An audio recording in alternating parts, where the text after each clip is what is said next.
মোহাম্মদ সাইফুদ্দিনের এই একটা Facebook post নাড়িয়ে দিয়েছে দেশের ক্রিকেট অঙ্গন। দাগ কেটে গেছে দেশের কোটি কোটি ভক্তের হৃদয়ে। ব্যাটিং অলরাউন্ডারের স্বপ্ন নিয়ে বয়সভিত্তিক ক্রিকেটে পা রাখা সাইফুদ্দিন পরিচিতি পেয়েছে বোলিং অলরাউন্ডার হিসেবে। তাই তো সাইফুদ্দিনের লড়াকু ইনিংসগুলোকে অনেকেই অঘটন বলে ব্যাখ্যা করেন। সেই আক্ষেপ থেকেই হয়তো সাইফুদ্দিনের এই ফেসবুক পোস্ট।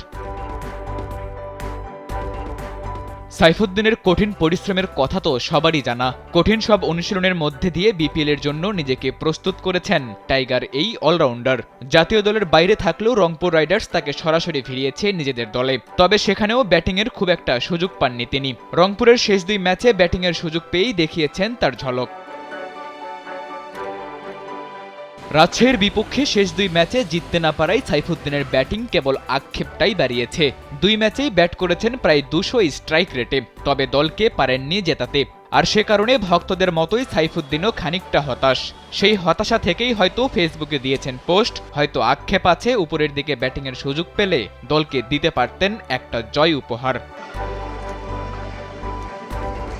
শুধু বিপিএলের এই 2 ম্যাচেই নয়, জাতীয় দলেও বোলিং কোটায় সুযোগ পাওয়া এই অলরাউন্ডার যখনই ব্যাট হাতে নেমেছেন তখনই দর্শকদের আক্ষেপটাই বাড়িয়েছেন। বিশ্বকাপে ভারতের বিপক্ষে সেই ম্যাচের কথা তো এখনও সবার মুখে মুখে। সাইফুদ্দিন যে পাক্কা ব্যাটিং অলরাউন্ডার হওয়ার সামর্থ্য রাখেন তা তিনি বহুবার প্রমাণ করেছেন। সাইফুদ্দিন প্রমাণ করে গেলেও দেশের ক্রিকেট কখনোই যেন তা বুঝতে চেষ্টা করেনি।